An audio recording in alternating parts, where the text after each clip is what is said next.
आज हम करने करंट अफेयर 30 नवंबर का। तो हम करंट अफेयर के जो इंपॉर्टेंट करंट अफेयर रहेगा वो करेंगे और यूपीएससी पीसीएस जो इंपॉर्टेंट क्वेश्चन बनते हैं आज के करंट अफेयर से वो करेंगे। तो चलिए बिना देरी के स्टार्ट करते हैं। सबसे पहले पढ़ेंगे हम ब्रह्मपुत्र नदी के बारे में। किसके बारे में? ब्रह्मपुत्र नदी के बारे में। तो सबसे पहले क्या दिया गया है? ब्रह्मपुत्र नदी को उत्पत्ति स्थल पर सियांग या दिहांग के नाम से जाना जाता है। जो ब्रह्मपुत्र नदी जहां से निकलती है उसको हम क्या कहते हैं? सियांग या दिहांग के नाम से जानते हैं, जिसका उद्गम जो है वो मानसरोवर झील के पास कैलाश पर्वत के चमायुगंडंग ग्लेशियर से है और यह अरुणाचल प्रदेश के सदिया शहर के पश्चिम में भारत में प्रवेश करती है। सेकंड, इसकी प्रमुख सहायक नदियां दिबांग, लोहित, सियांग, बूढ़ी दिहांग, तीस्ता और धनुश्री हैं। कौन कौन सी हैं इसकी प्रमुख नदियां? किसकी? ब्रह्मपुत्र नदी की। तो दिबांग, लोहित, सियांग, बूढ़ी दिहांग, तीस्ता और धनसरी। तीस्ता और मानस नदियां इसके दाएं किनारे पर मिलती हैं। आफ्टर दैट नदी की गतिशील भूसंकलन और गरभीय गतिविधियों के कारण प्राय नदी मार्ग में परिवर्तन देखने को मिलता है। तो क्या दिया गया है? नदी की गतिशील भूसंकलन और भूगर्भीय गतिविधियों के कारण प्राय नदी मार्ग में परिवर्तन देखने को मिलता है। आफ्टर दैट इससे जो क्वेश्चन बनता है, किस टाइप का क्वेश्चन आपसे ब्रह्मपुत्र नदी से रिलेटेड पूछा जाता है, जा सकता है। तो चलिए देखते हैं। आपसे क्वेश्चन पूछा जा सकता है ब्रह्मपुत्र नदी से रिलेटेड कि ब्रह्मपुत्र नदी के संबंध में निम्नलिखित कथनों पर विचार कीजिए या फिर कौन सा कथन जो है वो सही है। Which of the following statement regarding the Brahmaputra river is are correct? First, इसका उद्गम चेमायुगंडंग ग्लेशियर से होता है। दूसरी स्टेटमेंट क्या होगी? तीस्ता और मानस इसके बाएं किनारे पर मिलने वाली सहायक नदियां हैं। तो हमारा आंसर होगा ऑप्शन ए, केवल एक, क्योंकि इसका जो उद्गम है वो चेमायुगंडंग ग्लेशियर से होता है, इसीलिए हमारा आंसर हो जाता है option A. After that now we are going to discuss about Sikh धर्म। तो चलो सिख धर्म के बारे में देखते हैं। गुरु नानक देव का जो जन्म है वो कब हुआ था?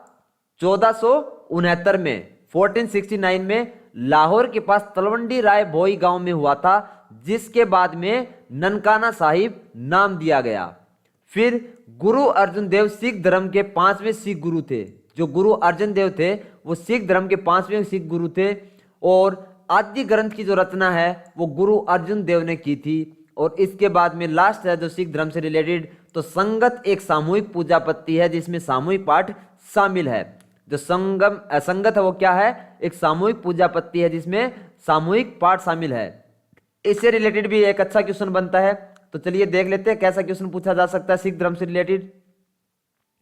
तो सिख धर्म से रिलेटेड आपसे प्रीलिम्स में पूछा जा सकता है, सिख धर्म के संदर्भ में निम्नलिखित कथनों पर विचार कीजिए। आपको स्टेटमेंट दी जाएंगे और पूछा जाएगा कि कौन सी स्टेटमेंट है जो वो सही है। तो चलिए देखते हैं। पहली स्टेटमेंट दी गई है, गुरु अर्जुन देव सिख धर्म के 10वें सिख गुरु थे। बिल्कुल गलत, क्योंकि 5वें गुरु थे। दूसरी स्टेटमेंट है, आदि ग्रंथ की रचना गुरु गोविंद सिंह ने की थी। और तीसरी स्टेटमेंट है हमारी, संगत एक सामूहिक पूजा पद्धति है जिसमें सामूहिक पाठ शामिल है।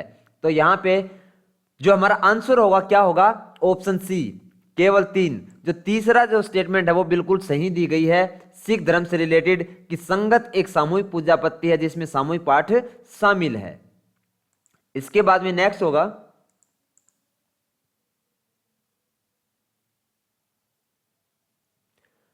अब हम पढ़ेंगे मिशन कोविड की जो सुरक्षा है उससे रिलेटेड। तो चलिए देखते हैं। मिशन कोविड सुरक्षा जो है भारत के लिए स्वदेशी, सस्ती और सुलभ वैक्सीन के विकास को सक्षम बनाने हेतु भारत का लक्षित प्रयास है, जो कि भारत सरकार के आत्मनिर्भर भारत मिशन की दृष्टि से भी काफी महत्वपूर्ण है। सेकंड क्या है मिशन कोविड से रिलेटेड? तो यह मिशन जो है वो त्वरित उत्पाद विकास के लिए सभी उपलब्ध और वित्त पोषित संस्थानों को समेकित करेगा, जिसमें 5 से 6 वैक्सीन कैंडिडेट्स के विकास में मदद मिलेगी तथा लाइसेंस प्राप्ति और बाजार तक पहुंच सुनिश्चित होगी। और थर्ड जो स्टेटमेंट है वो मिशन कोविड सुरक्षा से रिलेटेड वो है, इस मिशन का जो नेतृत्व है वो जैव प्रौद्योगिकी विभाग यानी कि डीबीटी जिसकी शॉर्ट फॉर्म है द्वारा किया जाएगा। और इसका कार्यान्वयन जो है वो जैव प्रौद्योगिकी उद्योग संस्थान सहित परिषद की एक समर्पित मिशन कार्यान्वयन इकाई द्वारा किया जाएगा, जिसकी शॉर्ट फॉर्म है BIRAC। क्या है? BIRAC, यानी कि biotechnology industry research assistant council. इससे रिलेटेड भी एक अच्छा क्वेश्चन बनता है आपके प्रीलिम्स के लिए, तो चलिए देख लेते हैं उसको भी। इससे रिलेटेड आपसे क्वेश्चन बन सकता है कि मिशन कोविड सुरक्षा के संदर्भ में निम्नलिखित कथनों पर विचार कीजिए। With reference to mission COVID security consider the following statement. तो यहां पे आपको क्या क्या दिया गया है? दो स्टेटमेंट दी गई हैं और पूछा गया है कि कौन सी उससे रिलेटेड है और कौन सी नहीं है। तो पहली स्टेटमेंट है, यह भारत के लिए स्वदेशी, सस्ती और सुलभ वैक्सीन के विकास को सक्षम बनाने हेतु भारत का लक्षित प्रयास है। और सेकंड स्टेटमेंट दी गई है, इसे केंद्रीय स्वास्थ्य एवं परिवार कल्याण मंत्रालय के तहत एक मिशन कार्यान्वयन इकाई द्वारा कार्यान्वित किया जाएगा। तो हमारा आंसर होगा केवल एक। जो पहली स्टेटमेंट जो है, यह भारत के लिए स्वदेशी, सस्ती और सुलभ वैक्सीन के विकास को सक्षम बनाने हेतु भारत का लक्षित प्रयास है, यह हमारी बिल्कुल सही होगी, क्योंकि यह मिशन कोविड सुरक्षा से संबंधित है। जबकि दूसरी जो स्टेटमेंट होगी हमारी वो गलत हो जाती है, क्योंकि ये मिशन कोविड सुरक्षा से रिलेटेड नहीं है। तो ऑप्शन ए हमारा सही हो जाता है, केवल एक। आफ्टर दैट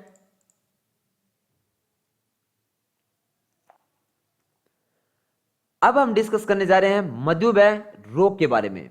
कौन से रोग के बारे में? मधुमेह रोग के बारे में। तो मधुमेह एक गैर सरकारी रोग है, गैर संचारी रोग है, जो किसी व्यक्ति में तब पाया जाता है जब मानव अग्नाशय पर्याप्त इंसुलिन, यानी कि एक हार्मोन जो रक्त शर्करा या ग्लूकोज को नियंत्रित करता है, का उत्पादन नहीं करता, या जब शरीर के प्रभावी रूप से उत्पादित इंसुलिन का उपयोग करने में असफल रहता है। मधुमेह शरीर के मुख्यतः 5 अंगों यथा किडनी, हृदय, रक्त वाहिकाएं, तंत्रिका तंत्र और आंखों को सबसे ज्यादा प्रभावित करता है। मधुमेह जो है वो शरीर के कौन से भागों को प्रभावित करता है? तो वो करता है किडनी को, हृदय को, रक्त वाहिकाओं को, तंत्रिका तंत्र को और आंखों को। मधुमेह के प्रकार देखेंगे तो हम दो प्रकार के होता है मधुमेह, टाइप 1 और टाइप 2। तो टाइप 1 में क्या होता है? इसे किशोर मधुमेह के रूप में भी जाना जाता है। जो टाइप 1 है उसको किशोर मधुमेह के रूप में भी जाना जाता है, क्योंकि यह ज्यादातर जो है 14 से 16 वर्ष की आयु के बच्चों को ज्यादा प्रभावित करता है, या 14 से 16 वर्ष के जो लोग हैं उनको, बच्चे जो हैं उनको ज्यादा लगता है। टाइप 1 मधुमेह तब होता है जब अग्नाशय पर्याप्त इंसुलिन का उत्पादन करने में विफल रहता है। कब होता है मधुमेह 1? तो यह होता है तब जब अग्नाशय हमारा जो है वो पर्याप्त इंसुलिन का उत्पादन करने में सफल नहीं होता है। इसके बाद में हम देखेंगे कि टाइप 2 जो है वो कौन सा है मधुमेह।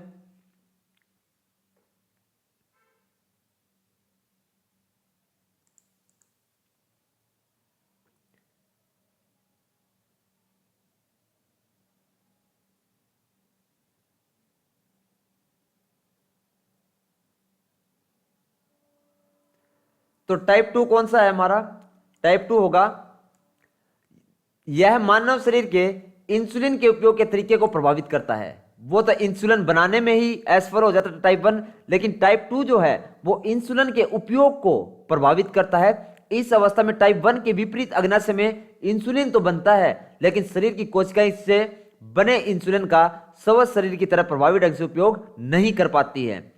टाइप 2 किन उम्र के लोगों में ज्यादा होता है? तो टाइप 2 जो मधुमेह है वो 45 वर्ष की आयु से अधिक के लोगों में ज्यादा होता है। और गर्भाशय के दौरान मधुमेह या गर्भावस्था के दौरान महिलाओं में तब होता है जब कभी कभी गर्भाशय के कारण शरीर अग्नाशय में बनने वाले इंसुलिन के प्रति कम संवेदनशील होता है। क्या कहा गया है? गर्भाशय के दौरान मधुमेह कब होता है? यह गर्भाशय के दौरान महिलाओं में तब होता है जब कभी कभी गर्भावस्था के कारण शरीर अग्नाशय में बनने वाले इंसुलिन के प्रति कम संवेदनशील होता है। इससे रिलेटेड आपसे एक अच्छा क्वेश्चन बनता है प्रीलिम्स के लिए, तो चलिए देखते हैं वो कौन सा क्वेश्चन बनता है।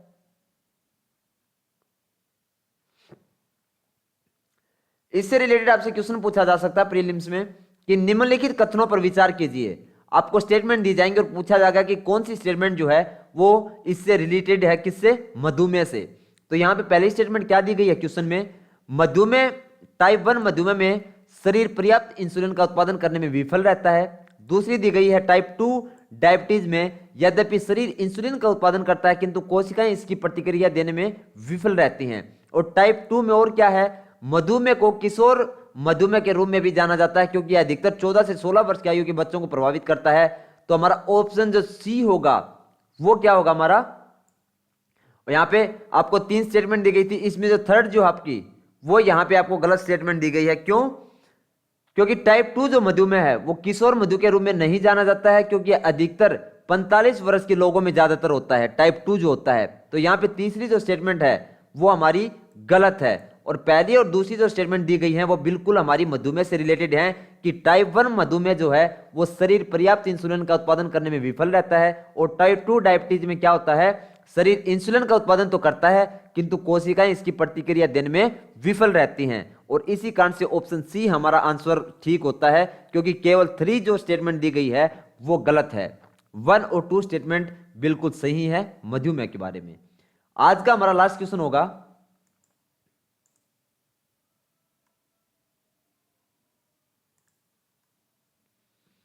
अब पढ़ेंगे हम भारतीय रेलवे का इतिहास।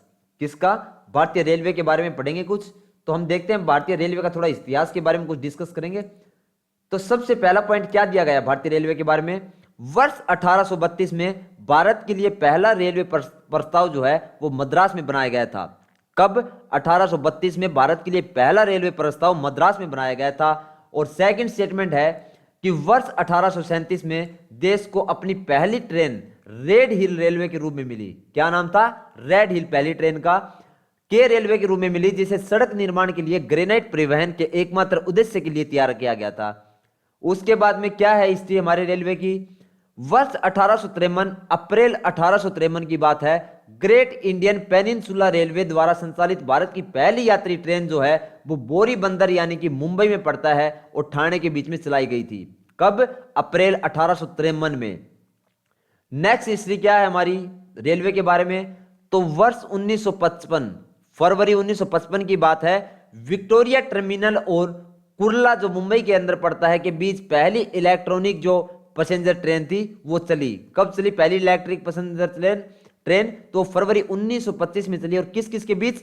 विक्टोरिया टर्मिनल और कुर्ला, यानी कि कुर्ला जो मुंबई में पड़ता, तो इन दोनों जगह के बीच में पहली इलेक्ट्रिकल ट्रेन जो हमारी चली।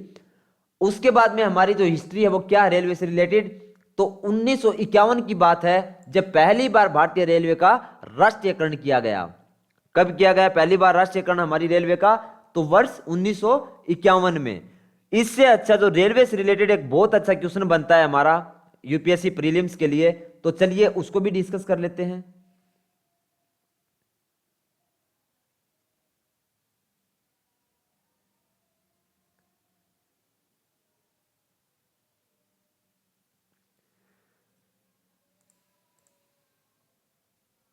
हमारा रेलवे से रिलेटेड क्वेश्चन बनता है कि भारतीय रेलवे के संदर्भ में निम्नलिखित कथनों पर विचार कीजिए।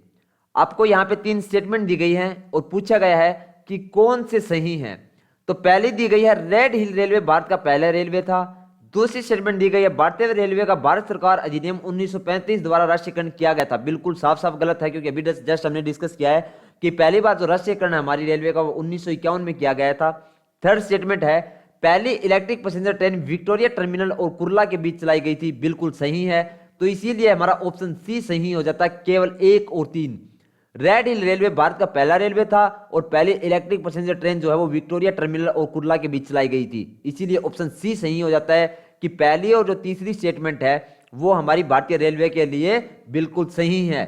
दूसरी गलत क्यों हो जाती है? क्योंकि भारत सरकार द्वारा 1935 में नहीं बल्कि 1951 में हमारी भारतीय रेलवे का राष्ट्रीयकरण किया गया था। इसी के साथ हमारा 30 नवंबर का करंट अफेयर खत्म होता है। नेक्स्ट वीडियो में हम करेंगे 1 दिसंबर का करंट अफेयर।